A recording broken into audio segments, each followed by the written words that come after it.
Picture the mind as a river at night. Wide, fast, reflective, and restless. You lie down, you sit still, you try to relax, and the current keeps moving.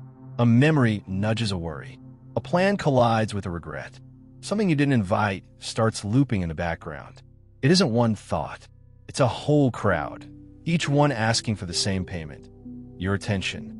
We blame the modern world for this, and it's true that screens and schedules keep tossing pebbles into the water.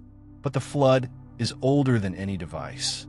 Ancient people knew the mind could become a storm. They didn't call it overthinking.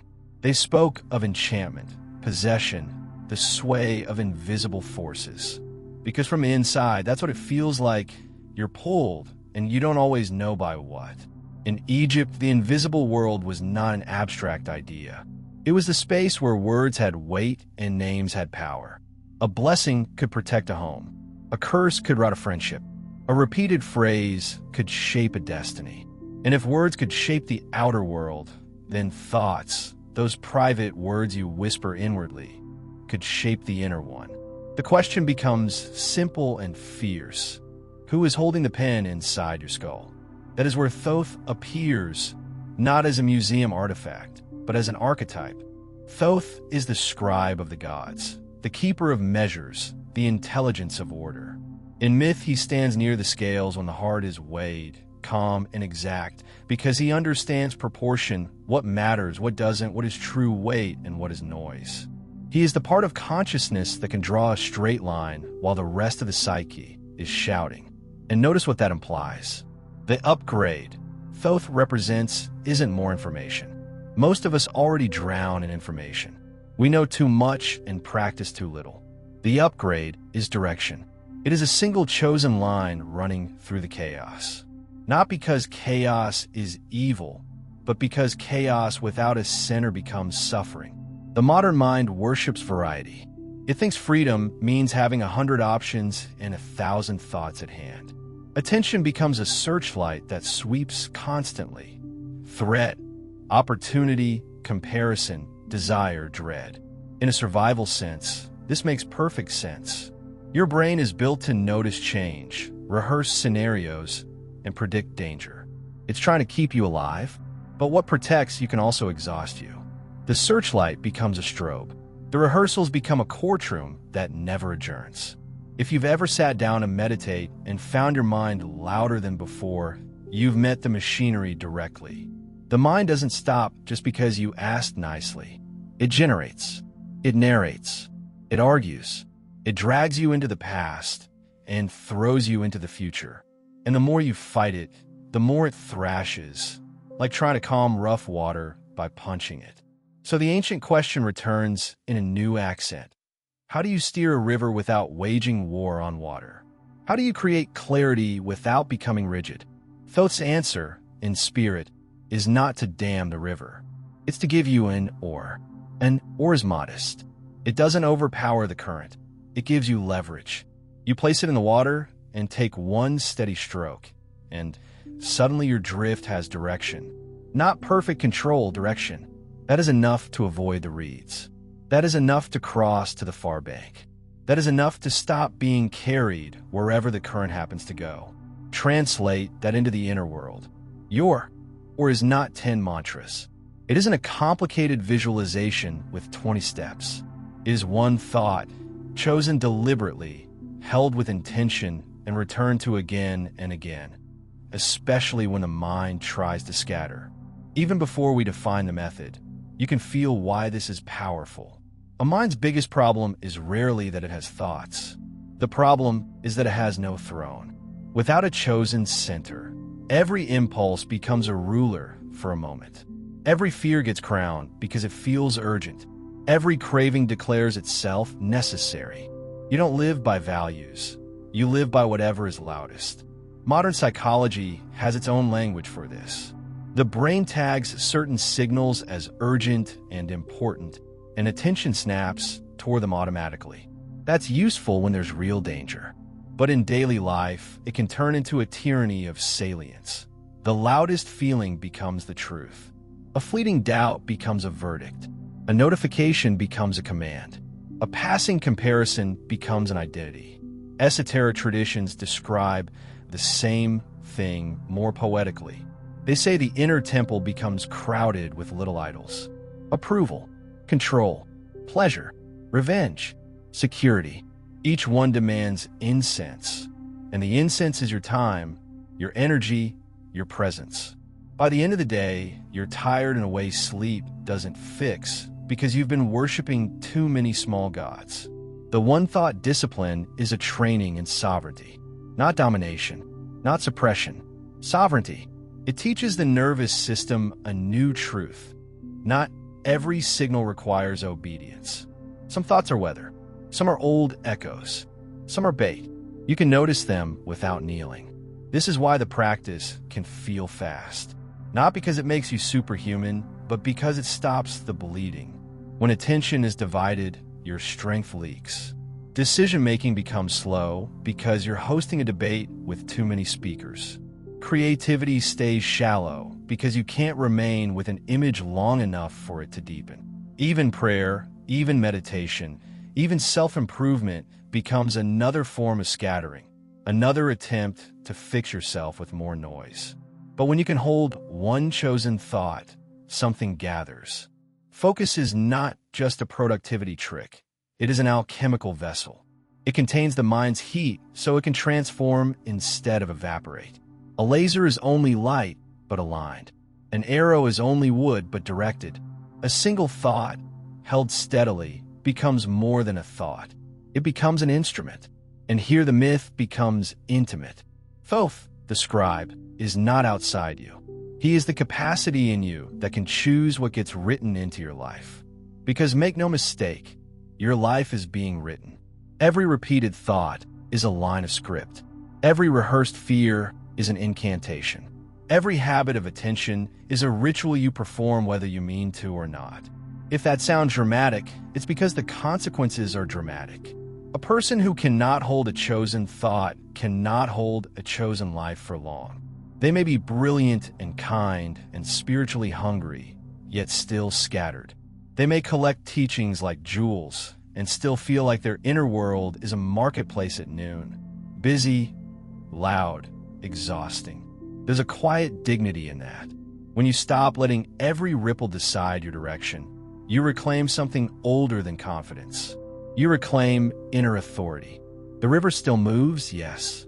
Thoughts still arise, but they arise inside a larger stance that says, I see you and I choose. And the mind, this wild animal made of electricity and memory, begins to learn from repetition. It learns that you are not helpless. It learns that your attention can come home. Even one clean return, done without anger, is a signal to the whole system that a center exists. So begin here with the simplest image. The river at night. The current you cannot stop. And in your hands, not a weapon, not a dam, but an oar, an instrument of direction. Because once you can steer, you don't need to panic about the water. You only need to remember where you're going. Once you have that image, the river, the current, the oar, your next question becomes practical. What is the oar made of? If the practice is truly one thought, what kind of thought can carry that weight? This is where most people trip, because the mind loves to treat a spiritual method like a riddle it can solve with cleverness.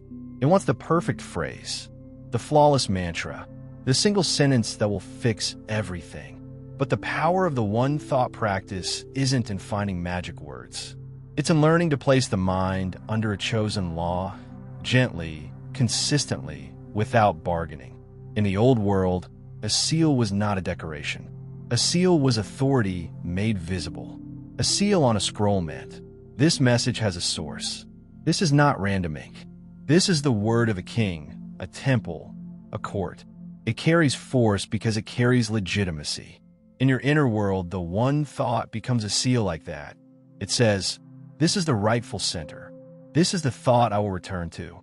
Not because everything else is evil, but because everything else is not in charge. Now, here's the secret that makes it fast. The mind doesn't actually need complicated commands. It needs a stable reference point. You've had this experience in ordinary life. When you lose your phone, everything becomes chaos for a moment, even if you're in your own house.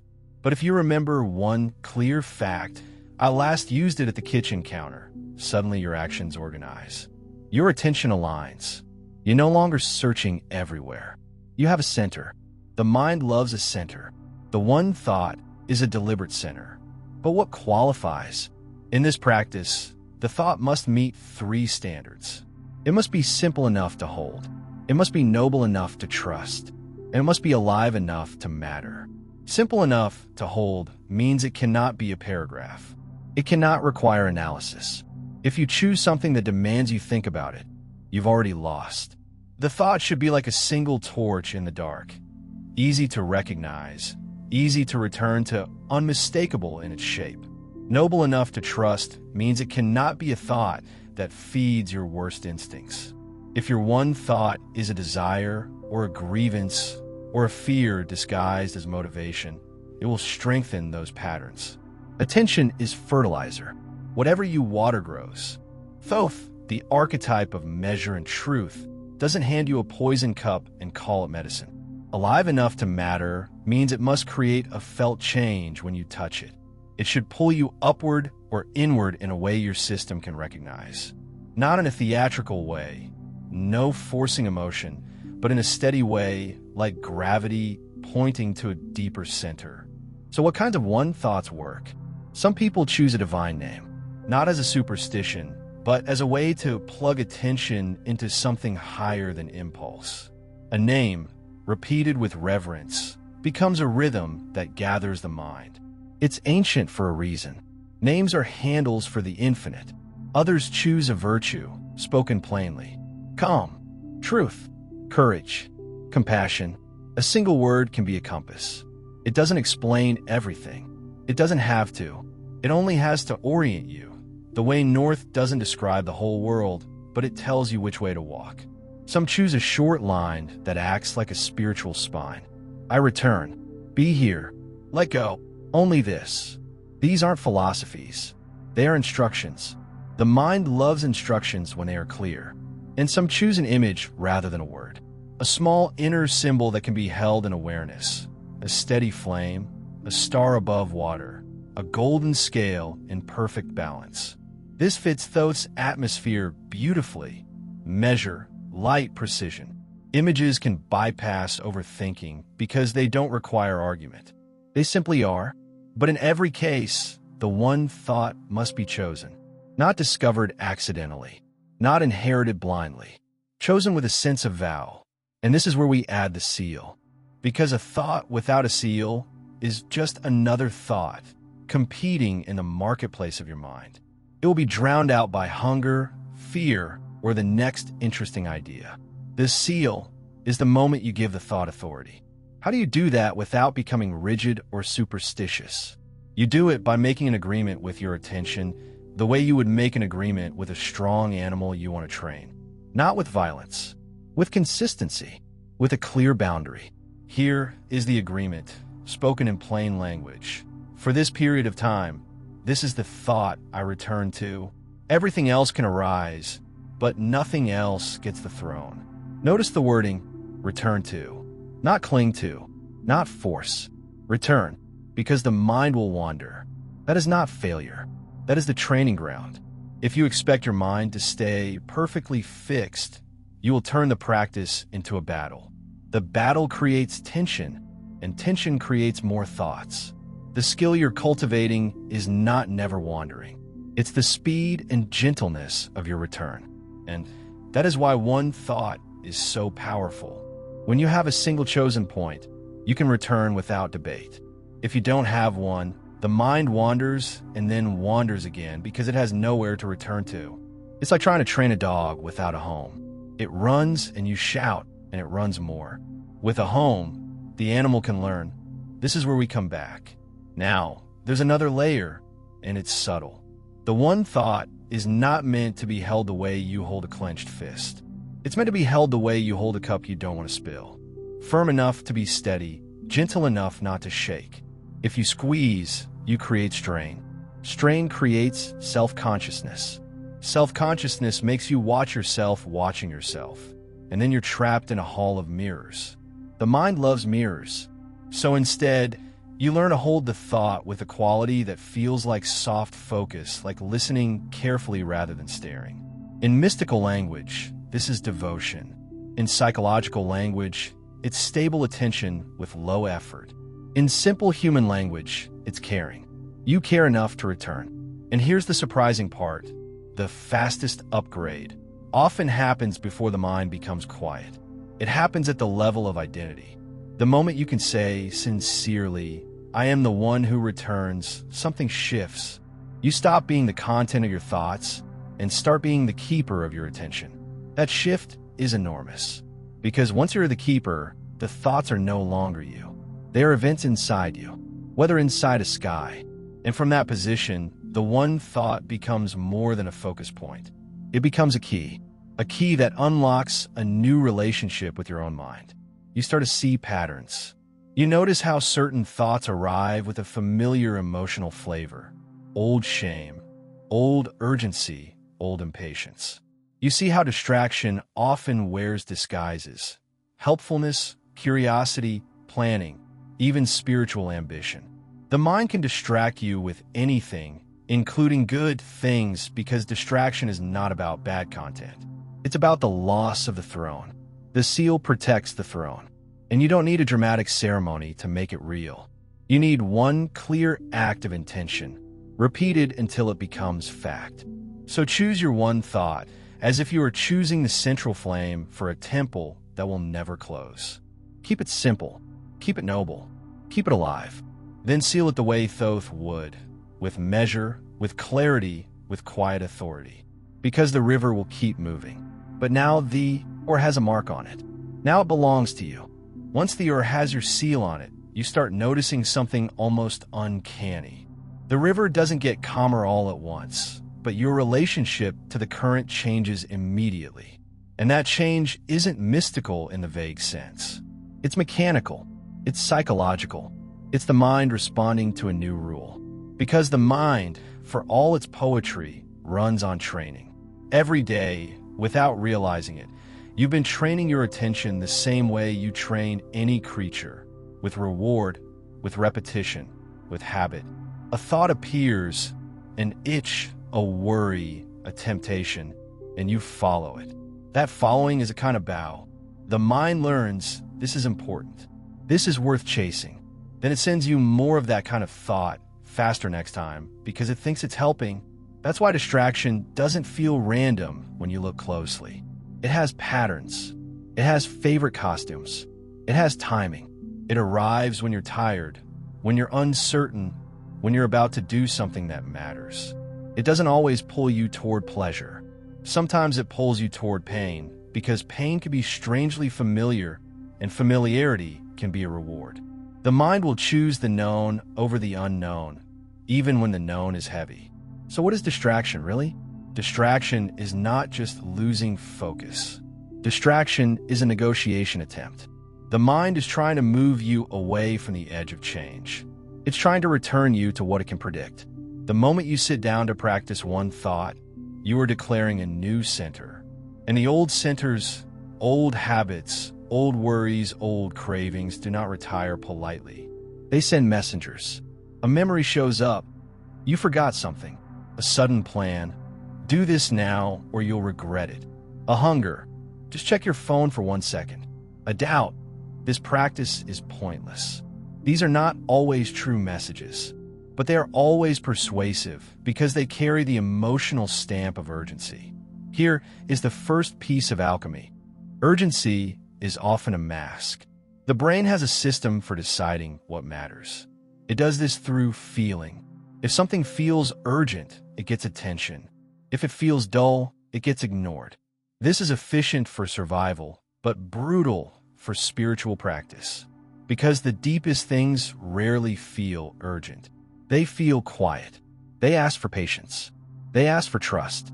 The mind, trained on urgency, will try to drag you back to the loudest signal. The one thought practice interrupts that training loop, not by suppressing the signal, not by arguing, but by refusing to pay it with obedience. Think of it like this. Every time you chase a distracting thought, you feed it. Every time you return to the one thought, you starve the distraction of its payment.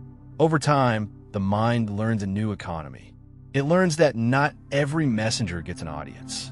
This is why the practice can rewire craving so quickly. Craving is not just desire. Craving is desire plus the belief that relief depends on it. You feel tension, you imagine the object, food, approval, escape, entertainment, and the mind says that will settle me.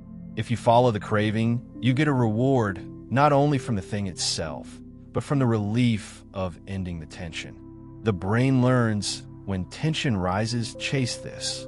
That's the loop. But when you return to one thought instead, you do something radical. You let the tension exist without immediately resolving it through habit. You discover the hidden truth most people never confirm for themselves. The tension can rise and fall on its own. It is a wave. It peaks, it breaks, it dissolves. You don't have to obey it to survive it. That discovery is freedom in its earliest form. And it doesn't arrive as a grand enlightenment. It arrives as a small moment where you notice the urge, feel it press, and still return. In that moment, you are teaching your nervous system, I can stay. You are building distress tolerance, yes, but more importantly, you are building dignity. You are no longer bribed by relief. This also quiets inner noise, but not the way people imagine. Most people think quiet means empty.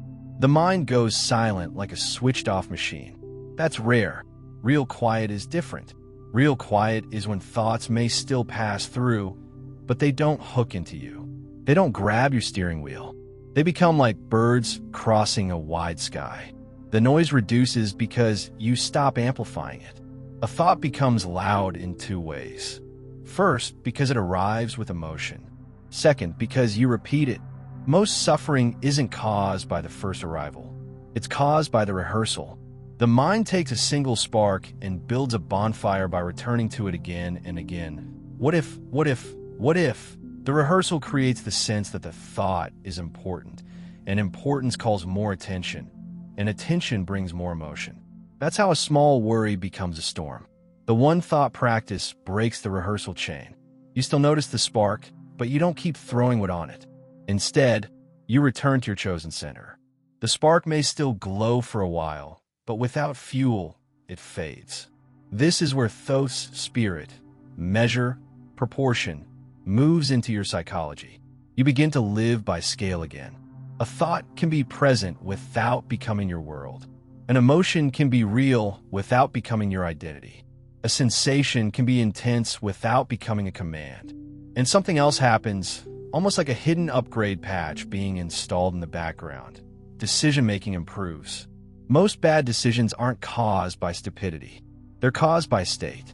You decide from hunger, from fear, from pride, from loneliness, from the need to end discomfort quickly. In those states, the mind narrows. It can't see long-term consequences. It can't hold multiple values at once. It grabs whatever seems to solve the immediate feeling. One thought training strengthens a different capacity, holding a reference point while the inner weather changes. When you can do that, you can pause before acting. Not a long pause. Sometimes it's half a second, but half a second is the difference between reacting and choosing. This is the executive part of the mind coming online, not as a stern policeman, but as a wise steward. The steward doesn't hate the crowd. He simply organizes the hall. He lets people speak, but he doesn't let them all shout at once. He decides who gets the microphone. When you practice returning, you are strengthening that steward. You may notice that the first return is the hardest, and then the next is easier, and then the next. That's not imagination. Attention is a muscle-like system. It adapts. The pathways you use become easier to travel. The ones you stop using become less automatic. The mind becomes less sticky. But there's a deeper layer still, and it's where the esoteric and the psychological meet cleanly. A human being runs on narratives. You don't just experience events, you interpret them. You tell yourself what they mean, and those meanings shape your identity.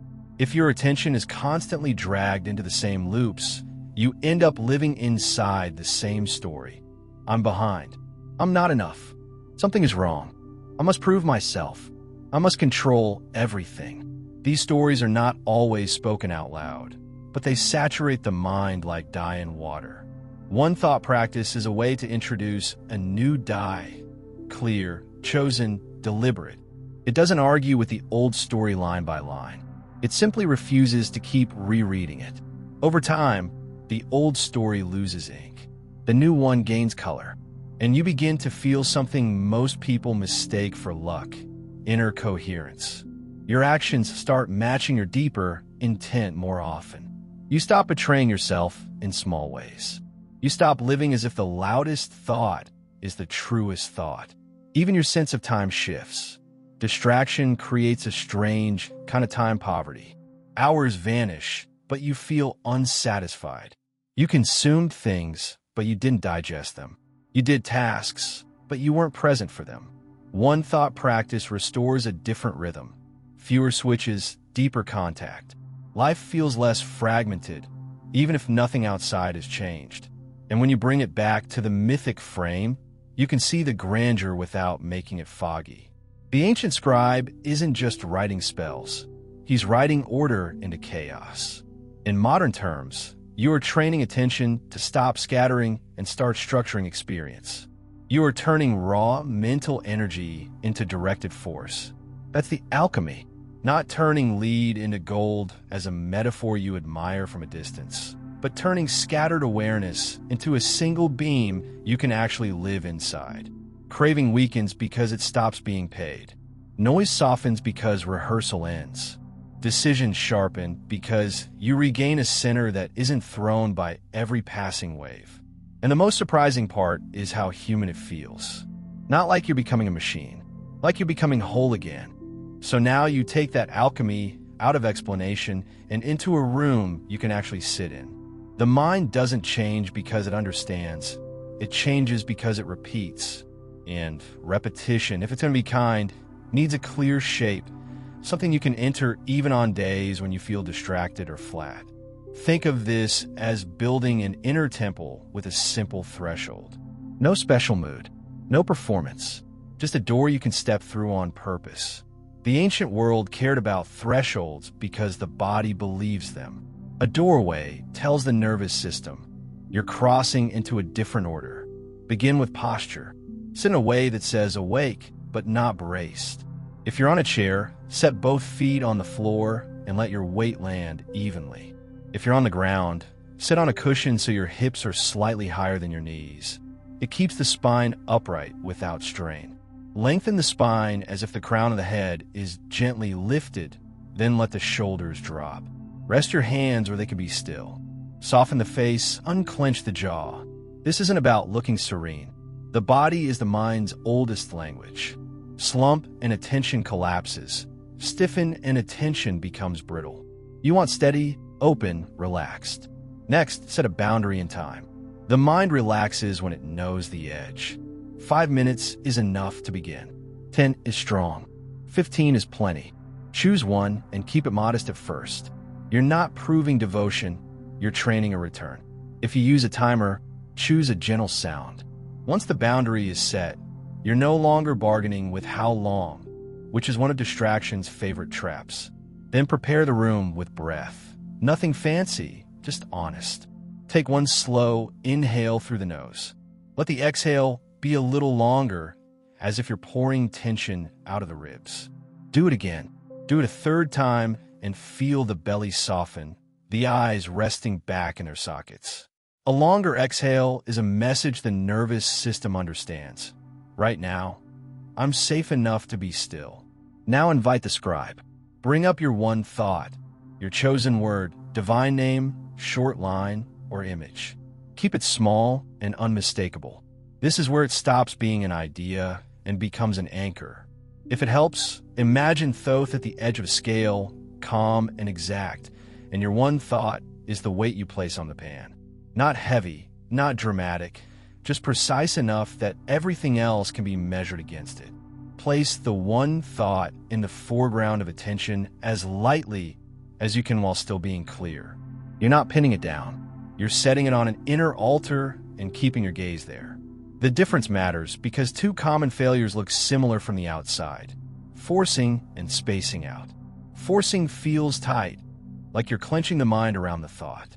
Spacing out feels dull, like you've lost the thought and drifted into fog. What you want is clear and soft, like holding a candle steady without squeezing the flame. If it's a word, hear it inwardly at a normal, quiet volume. No strain. If it's a short line, let it arrive on one breath, then rest in the silence that follows. If it's an image, see it simply without decorating it. A steady flame, a balanced scale, a star above dark water. The mind will try to embellish. You don't need that. You need steadiness. You begin, one thought, and then you watch. Distraction will arrive, sometimes immediately, as if the mind is testing the boundary. A memory replays. A plan bursts in. An itch appears. A thought says, "This isn't working." In mythic language, it's a procession of voices. In psychological language, it's the brain doing what it's been trained to do. Scan, predict, solve, entertain, defend. Your whole method is this. Notice the departure and return. But how you return matters. When you catch yourself wandering, don't scold yourself. Scolding is still attention, just mixed with poison. Treat the noticing as the win. The moment you realize you wandered is the moment awareness is awake again. That moment is the quill touching the page. Return the one thought the way you'd guide a child back by the hand. Firm, gentle, without drama. If the wandering thought carries emotion, fear, anger, sadness, don't try to erase it. Give it one clean acknowledgement like a silent nod, then return. The nod prevents repression, but you don't follow. You don't build a story. You don't negotiate. You return to the altar. And if you notice the mind trying to turn the practice into a performance, am I doing it right? Am I deep enough? Treat that as just another wandering thought. Return again. The practice does not ask for self-judgment. It asks for fidelity. Sometimes distraction won't come as a thought at all. It will come as restlessness in the body, the urge to shift, scratch, check, quit. If you truly need one adjustment, make it deliberately, then settle again. If the urge persists, feel it as raw sensation, tightness, heat, buzzing, without naming it unbearable. Let crest. Return. Now, deepen the ritual with one more element. Give the one thought a home in the body. Choose a place where attention can rest. Many people like the center of the chest, where breath is felt easily. Others prefer the belly or the space between the eyebrows. Pick one place and keep returning there, letting the one thought be experienced in that region. This grounds the practice. The mind stops floating in abstraction and begins to root. Breath, body, and attention start to move as one instrument. You can also marry the one thought to the breath in a simple rhythm. If it's a word, let it ride the exhale. If it's a line, let it arrive once per breath. If it's an image, let the inhale brighten it and the exhale steady it. The breath becomes your metronome. The one thought becomes the melody. Rhythm matters. Too fast and you get jittery. Too slow and the mind slips between repetitions. Find a pace that feels natural, often one repetition per breath or every 2 breaths. Then, with repetition, something shifts. The one thought starts to hold you instead of you holding it. You sit down and it's already near, like a familiar lamp in a familiar room. When that happens, don't chase it with excitement. Chasing is another departure. Stay ordinary. Some of the deepest changes arrive with the texture of simplicity. If the session becomes calm, keep the one thought lightly.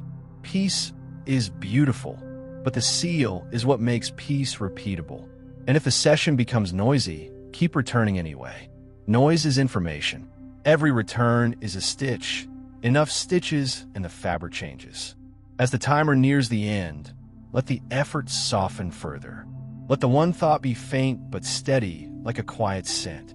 Feel your whole body sitting. Hear the room. The inner temple doesn't vanish. It opens its doors.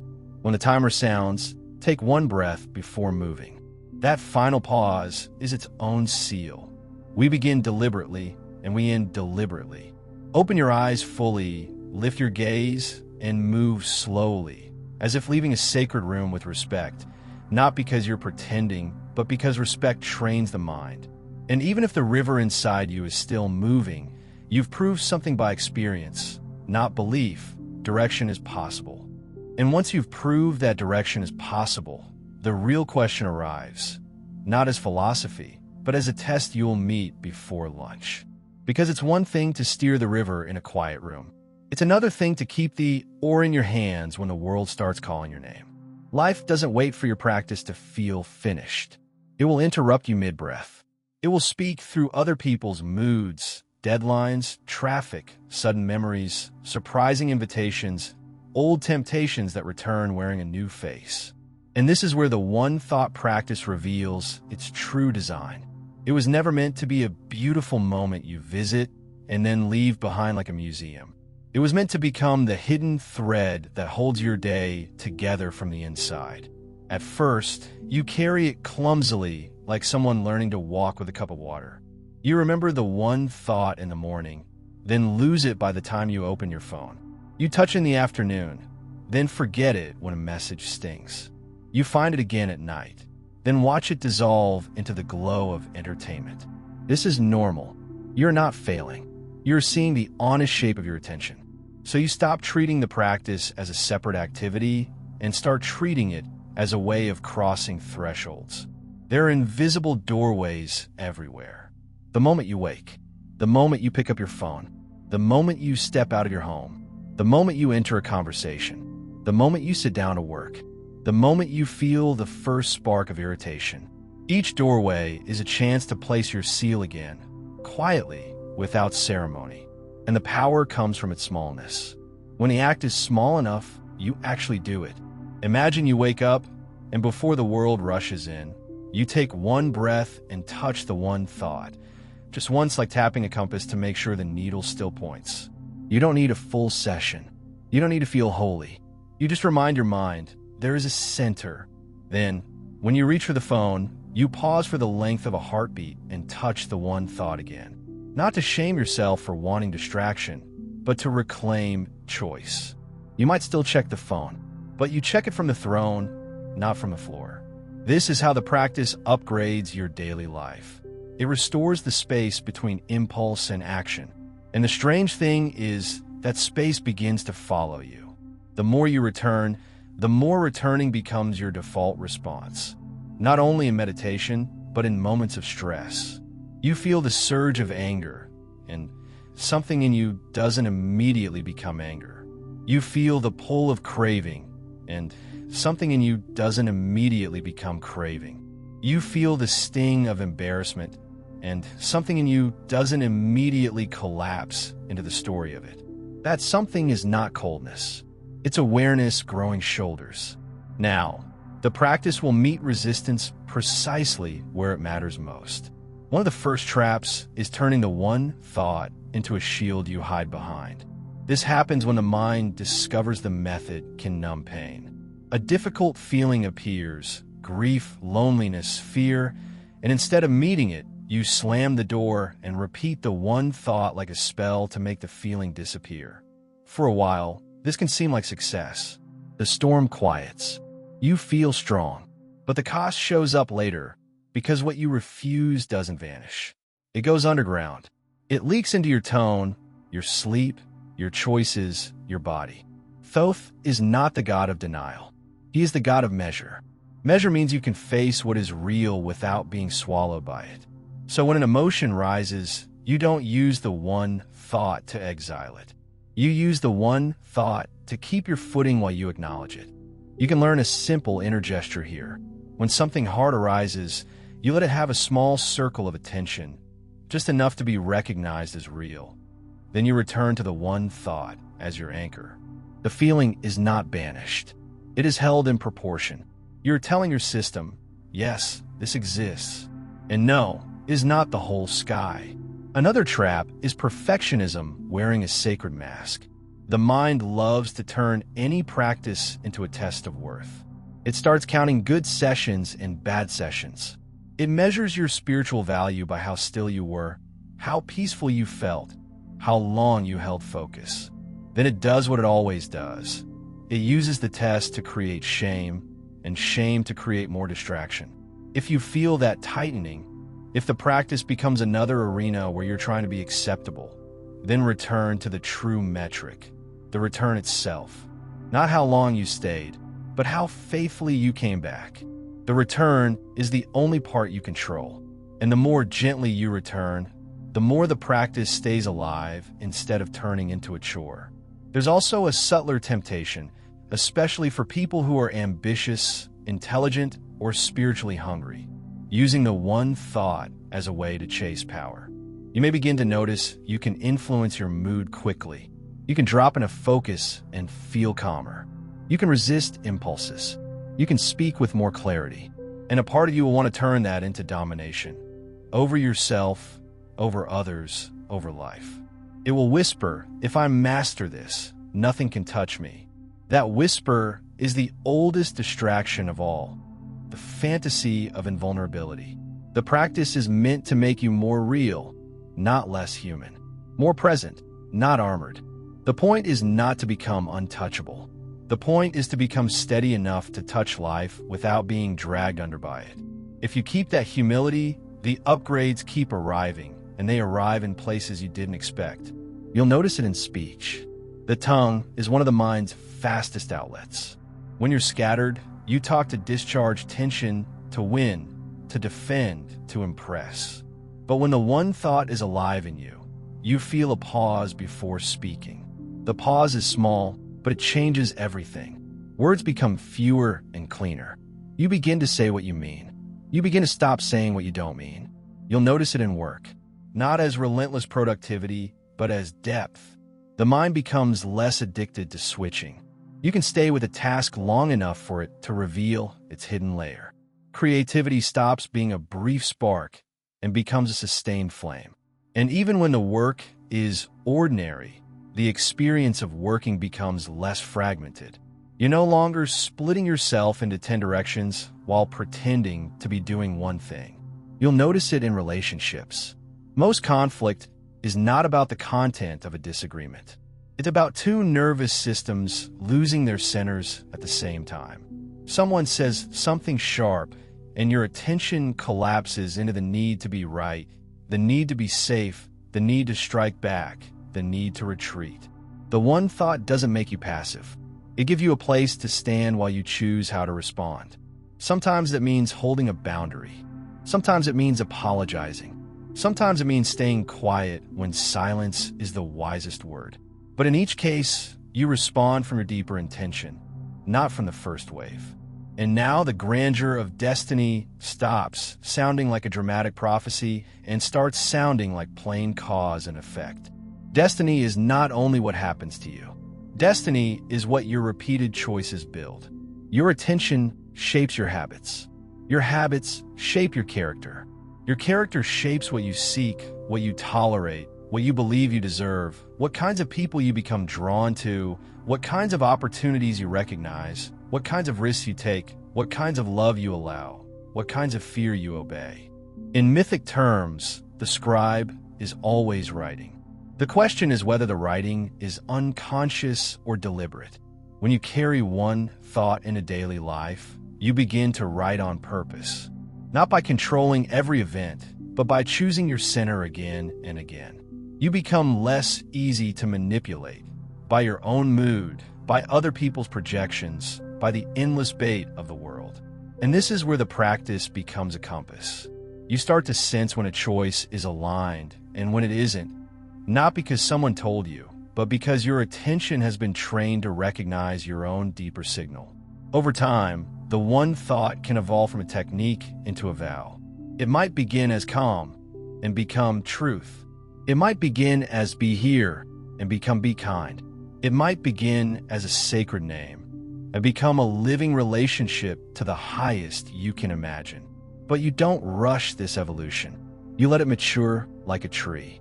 A tree doesn't grow by being yanked upward. It grows by returning to the same simple act. Roots drinking, leaves opening day after day.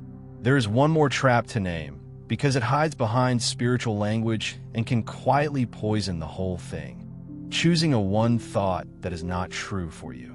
Sometimes people pick a thought they think they should want. They choose a virtue that sounds impressive but doesn't touch their heart. They choose a phrase that feels borrowed, like wearing someone else's robe. Then the practice feels dry, and they assume they lack discipline. But often it's not discipline that's missing. It's honesty. Thoth, the archetype of measure, asks for a thought that fits your current soul size. Not your idealized self, your real self. The thought should feel like a door you can actually walk through, not a wall you're supposed to admire. If your one thought feels dead, let that be information. You can revise with care. The seal is not a prison. It is a commitment to what truly centers you. And when you find that true center, it becomes strangely portable. You can carry it while washing dishes, while walking, while waiting in a line, while sitting in a meeting. You can touch it in the exact moment you feel yourself about to spiral. You can touch it when you want to send the message you'll regret. You can touch it when you're about to lie, even in a small way, to keep the peace. You can touch it when you're about to abandon the thing that matters because you suddenly feel tired. The one thought doesn't remove temptation. It reveals it early.